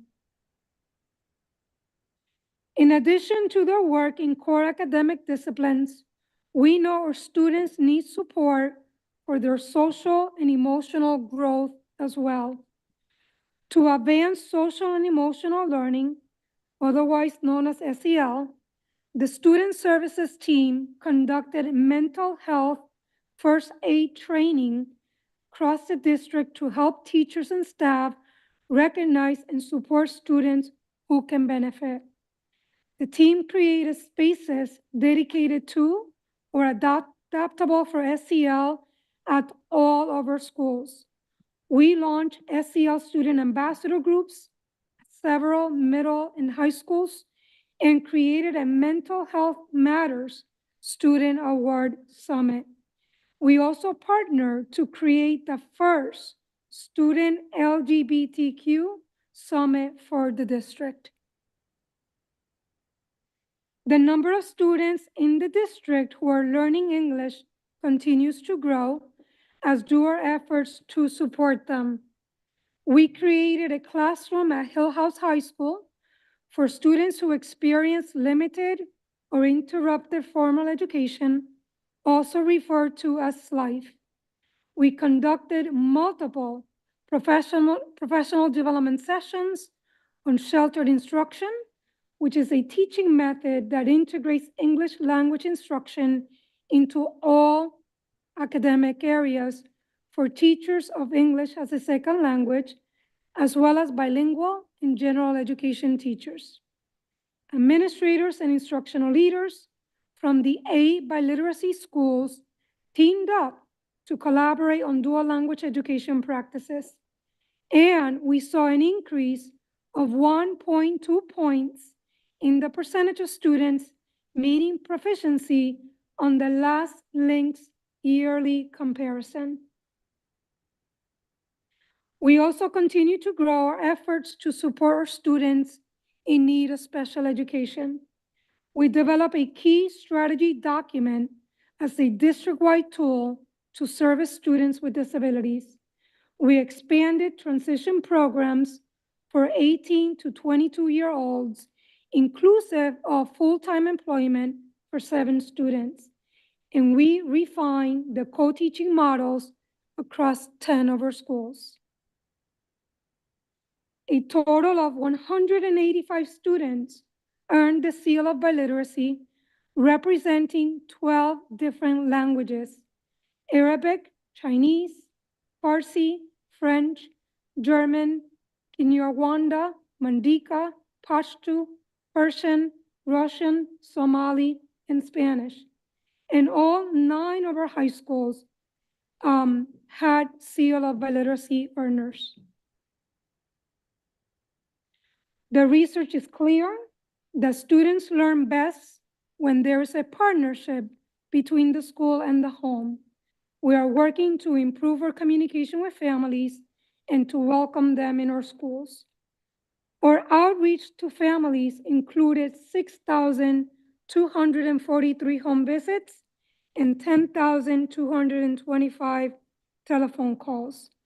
We increased services to youth and families experiencing homelessness, providing housing, food, social emotional services, after-school support, and a Saturday Arts and Music Academy. Our Title I parent engagement initiatives significantly expanded, including a robust lineup of after-school activities focused on STEM and literacy in collaboration with school-based coaches. The annual STREAM Carnival, encompassing science, technology, reading, engineering, arts, and math, notably increased its impact, attracting over 700 students and family participants. We successfully implemented a robust care coordination strategy, focusing on the provision of wraparound services tailored to meet the diverse needs of over 146 high-risk students and their families. This comprehensive approach integrates academic support, mental health services, and family engagement programs to create and nurture environments that promote the well-being and success of each student. We piloted a Welcome in Schools program, working with volunteers at the schools and from the central office. Participating schools included Benjamin Jepson, Riverside Academy, East Rock, Career High School, Ross Woodward, Nathan Hale, and John Martinez. We also kept up with our award-winning athletic tradition. We are proud of our athletes and proud to offer students tools that can help them live healthy lives. As you may recall, our girls teams from Hill House High School won the indoor and outdoor state championship in track and were recognized by the board in early June. 11 student athletes are going on to college with full athletic scholarships. We updated the district health curriculum and created a fitness growth rubric for all students. And we proudly opened the new multi-million-dollar Barbarito Marone Field at Wilbur-Cross High School. The safety and security of our students and staff must always be our highest priority, and we are working to strengthen our efforts. We increased security coverage across the district by adding staff and mobile units. We conducted training for staff at 35 schools on how to respond in active shooter situations. We are taking steps to build our cadre of talented and certified teachers. We're implementing a plan to increase the diversity of our educator workforce. The plan was approved by you, the board, and the Connecticut State Department of Education. A partnership with Yale University resulted in the creation of a teacher residency fellowship program. In exchange for funding to pursue master's degrees at Southern Connecticut State University, participants will commit to teaching at least 3 years in the New Haven public schools. We're also taking steps to ensure we don't fall short in recognizing the exceptional contributions made by many staff members. We celebrated our 2024 Teacher of the Year and Connecticut Teacher of the Year finalists, as well as our 2024 TAPS Awards recipients. A retention committee worked very hard with principals, teachers, assistant teachers, and staff across the district to develop a plan to recruit current employees. Among the activities launched this spring were surprise celebrations of individual staff who have been nominated by their colleagues for the exceptional work. And I want to say thank you, High Class. I see you here. You accompanied me on many of those events. Thank you for your time. Fostering a culture of adult learning helps us ensure that we are working effectively to advance student learning. Schools are now equipped with teams of educators trained to use collaborative data inquiry to drive continuous improvement of teaching and learning for our students. A total of 250 educators. Dr. Negron, 1 second. Dr. Benitez says she can't hear anything.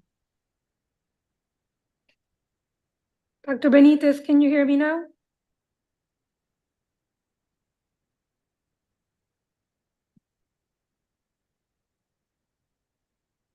Well, Dr. Joyner, Dr. Yarborough, can you hear? Yes, we can hear you.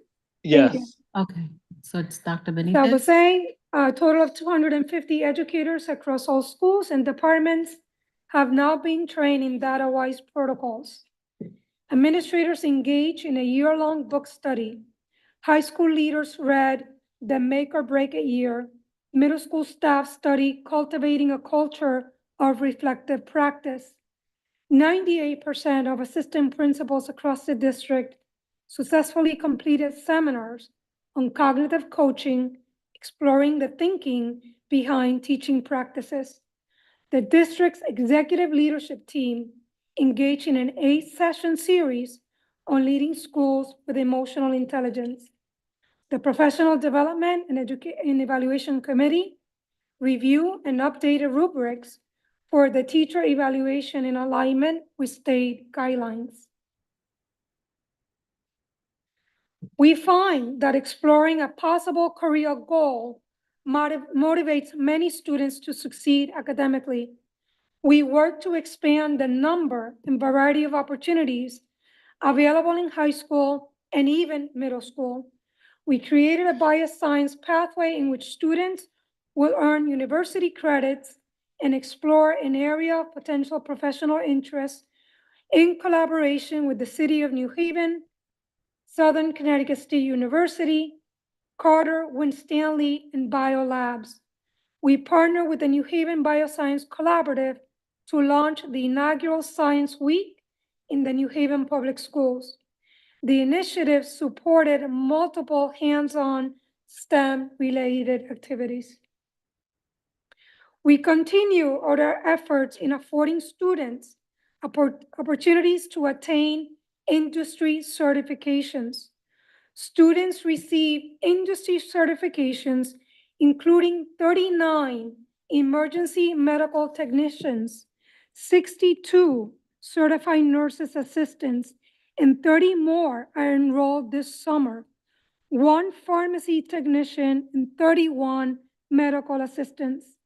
18 students completed internships at Yale New Haven Hospital, and 9 students interned in the early childhood education.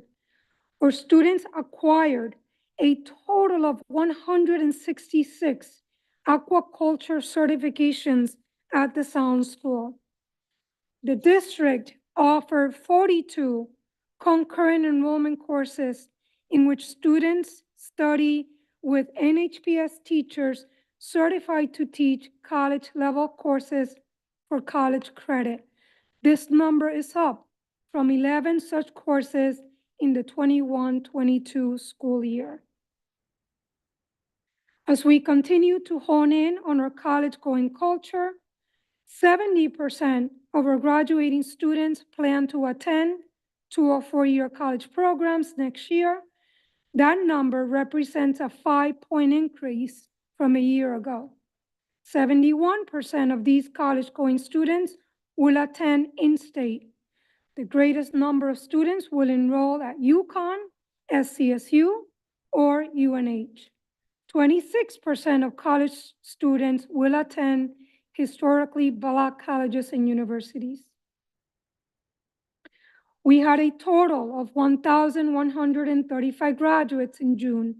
You can see their post-secondary plans illustrated in this graph.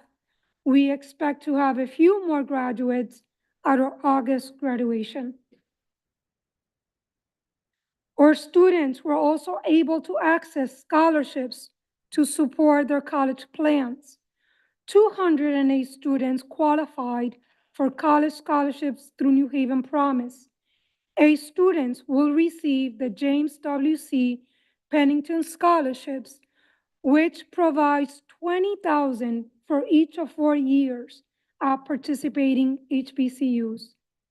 Almost a total of 283 scholarship dollars were granted by the New Haven Scholarship Fund, and an additional $107,000 granted by Higher Heights, UNH, and the Amity Scholarship Fund.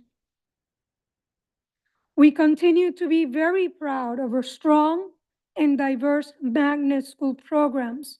We try to offer approaches that will engage every student. It is delightful to achieve recognition for the quality of our programming. 7 of NHPS schools were named Merit Schools of Distinction by the Magnet Schools of America. Beecher Museum Magnet Schools of Arts and Sciences, Davis Academy for Arts and Design Innovation, Engineering and Science University Magnet School, Hill Regional Career High School, John C. Daniels Interdistrict Magnet School of International Communication, Janice Martinez Sea and Sky STEM Magnet School, and Morrow Sheridan inter-district magnet school. We know that this work does not happen in silos, and it is a credit to our union leadership. I want to take an opportunity also, I see Leslie and Jen here tonight. Thank you so much, ladies. Credit to our union leadership and to our staff that our locals are so actively engaged in addressing the opportunities and the challenges that affect our work. When we needed to redistribute teachers, teacher assistants, and school administrators to align better with student demographics, we partner closely with the unions representing these groups to implement a process that adhere to their respective contracts. The New Haven Federation of Teachers in particular collaborated with us to advocate for school funding at the local and state levels. New Haven is also fortunate to have elected officials at the city, state, and federal levels who actively support public education and who have done so much to help us secure crucial funding for programs and infrastructure. We thank them and we will continue to call on them in the days ahead. So thanks to the efforts of our representatives, we secure $8.7 million to improve Floyd Little Athletic Center. We realized $7.5 million towards the cost of the new adult education building, which will open at 188 Bassett Street. We secure state grants that will enable us to replace HVAC systems at Edgewood and Lincoln Bassett schools. We were awarded 2 grants to expand after-school programs at King Robinson and Janice Martinez School for 2 years.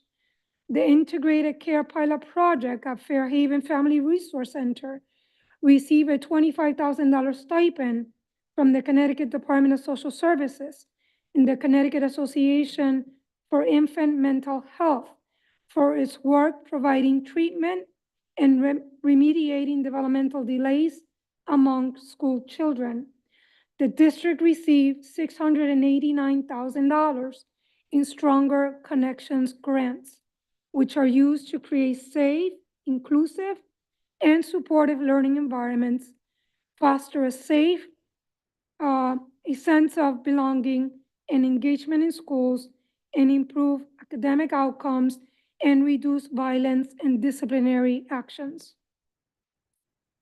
I am extremely proud of the fact that we were able to develop a focused, coherent, and actionable multi-year plan to advance student achievement in the New Haven Public Schools. The work was accomplished by a team of educators, students, and community leaders in ongoing consultation with members of the larger community. We are working this summer and into the fall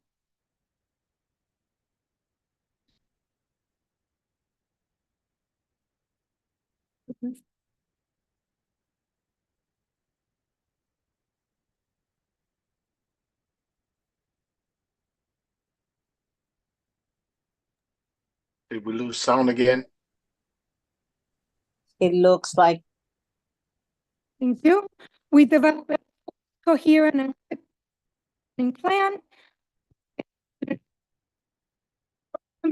academic enrichment for students in kindergarten through 8th, as well as course credit recovery and college coursework for high school students. We take pride in the we've been able to develop and foster with all of our stakeholders during the 23-24 academic year. So obviously, things may not be perfect, particularly in work. We have this year. I want to acknowledge the hard work of my cabinet, the team, teachers, leaders.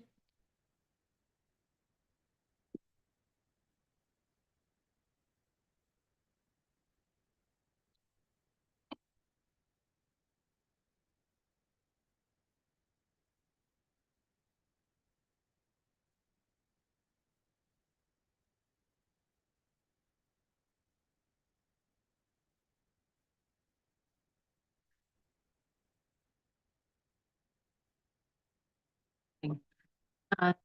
Negron, questions or comments for Dr. Negron?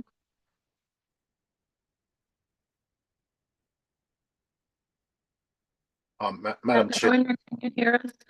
Yeah, you're breaking up, but this is Dr. Negron's report is a perfect example of my belief in her ability to keep us moving in the right direction. She took the baton from Dr. Tracy, and I think the best is yet to come. She is very perceptive. She's a problem solver, and she's a class act, as I said before. And Dr. Negron, I can't say enough about the good work you've done. And don't be deterred by tough discussions, because we're living in a tough period. In fact, one of our board president's favorite quotes is from Charles Dickens. And it says, it was the best of times, it was the worst of times. It was the age of wisdom, it was the age of foolishness. It was the epoch of belief, it was the epoch of incredulity. It was the season of light, it was the season of darkness. It was the spring of hope, it was the winter of despair. And I think that you're leading us through the winter of despair.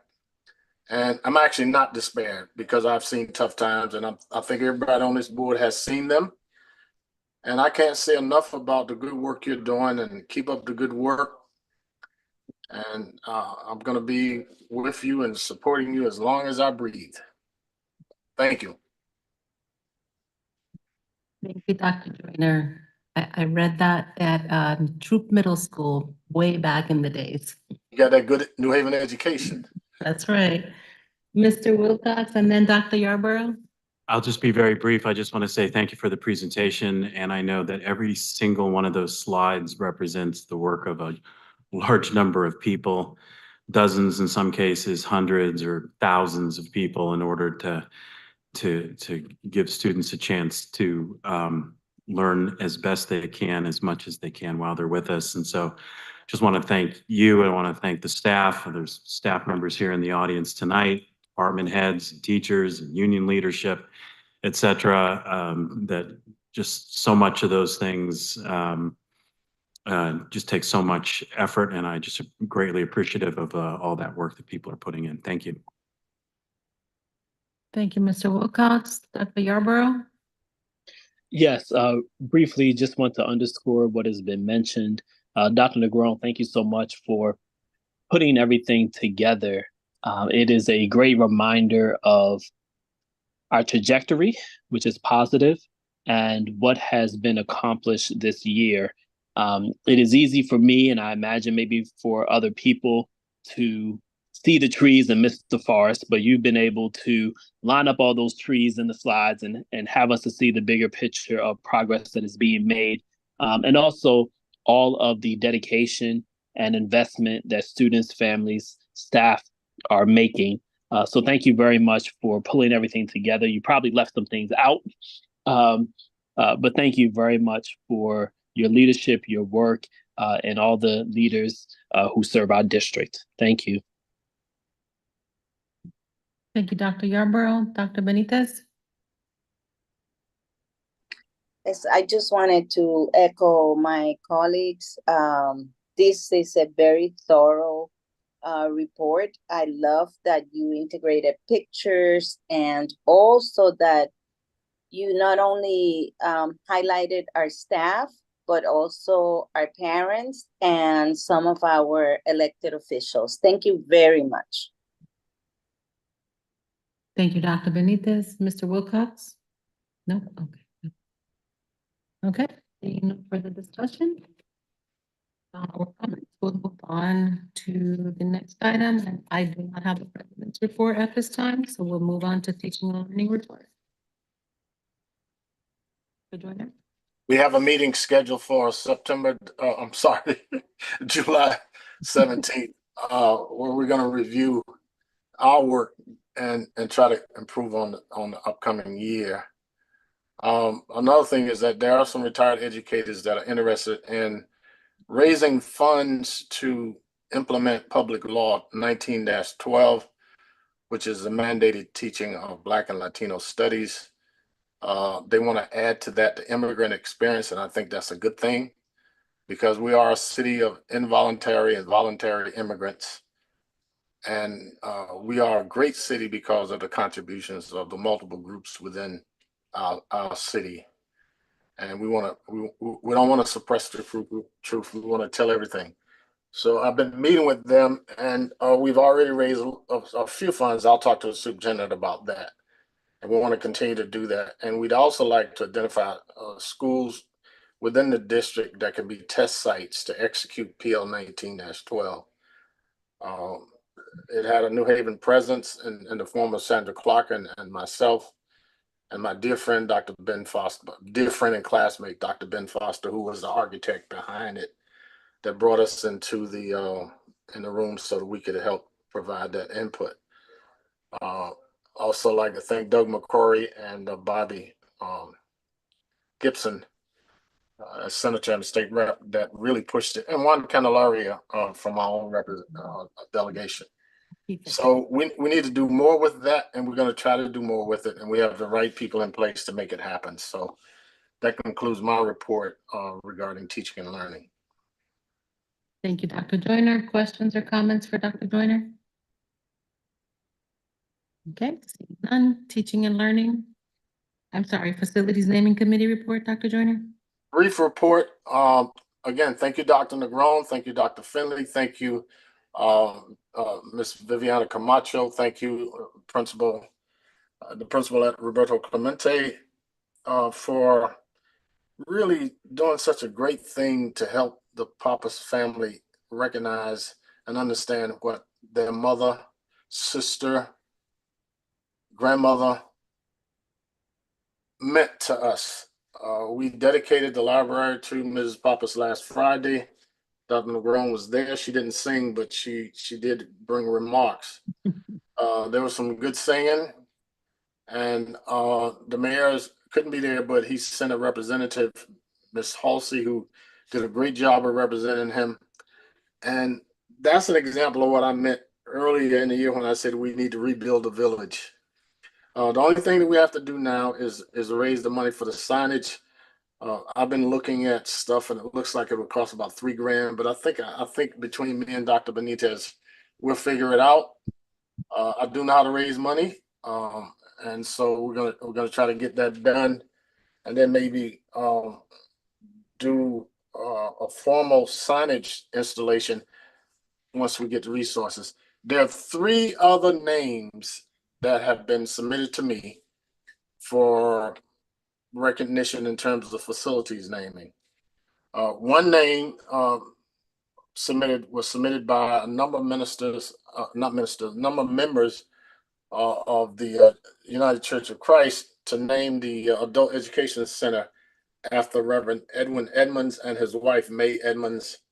Reverend Edmonds, if you don't know, is the father of Tony Edmonds Walker. He was the first Black chair of the school board. He and Dr. Gerald Tarazi worked together to bring New Haven to the forefront of educational excellence.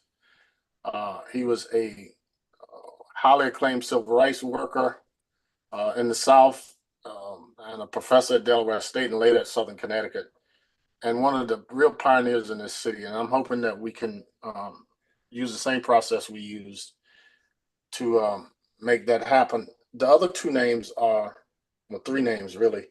Robert Lamel, who created the Super Conference, the first of its kind in the state. He's still alive and well in Florida, and he was the probably the greatest athletic director in the history of our school district. And there is a petition to name a portion of the floor in the field house after him, and Red Verderam, who was an Olympic coach and also the principal at Hill House High School. And of course, for Pete Evans to name the gym floor, the court at Career High School, which would have been Lee High School, after Peter Evans, who is a 40-plus year veteran of our school district, an outstanding teacher, as well as the head coach of Lee High School state championship team. So those are the names that are up now. I don't know if it makes sense to try to do it at this point of the school year, or to start it in September. But they have been officially submitted, so I will rely on the counsel of the board as to when to initiate this particular initiative. That concludes my report. Thank you, Dr. Joyner. Questions or comments for Dr. Joyner? Okay, seeing none, we'll move on to the Head Start report. Mr. Wilcox? Yes, the Head Start and the citywide will both be brief because we've not met since our previous board meeting. The next Head Start meeting is scheduled for Thursday, July 18th, and the citywide school building committee is scheduled to meet this coming Thursday, July 11th. Thank you, Mr. Wilcox. And Finance and Operations? Just briefly, we met as we always do on the first Monday of the month. And in addition to the action items that we went through already, we also discussed an update on the procurement policy and the groups that are meeting from the district and the city and Corporation Counsel's office. Meetings already occurred. Another meeting is scheduled for this week.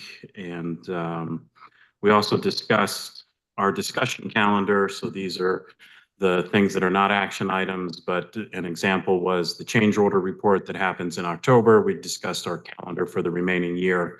And so we'll be looking at a draft of the calendar at our next meeting on Monday. Thank you. Thank you, Mr. Wilcox. Questions or comments for Mr. Wilcox? Okay, seeing none, we'll move on to the governance report. Dr. Benitez? Good evening, Board of Education members and the public. We will meet on July 23rd. It's our next meeting, and we will continue to discuss Series 5000 and Series 6000 as we continue to receive materials from the different committees, and of course, Series 3000 when it's appropriate. Thank you, Dr. Benitez. Questions or comments for Dr. Benitez? Seeing none, we'll move on to the Food Service Task Group report. Dr. Yarborough? Thank you. Yes, we will have our meeting this month on this week, July 10th. Okay. Questions or comments for Dr. Yarborough? Okay, that was our last item on the agenda, and with that, I'll entertain a motion to adjourn. So moved. Motion to attend, so move. To adjourn. To attend.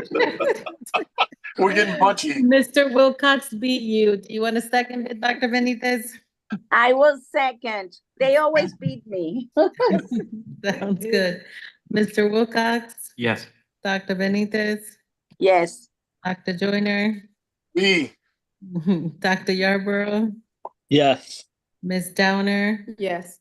Ms. Colon? Mayor Elicker? Yes. And I'm a yes as well. Good night, everyone, and thank you.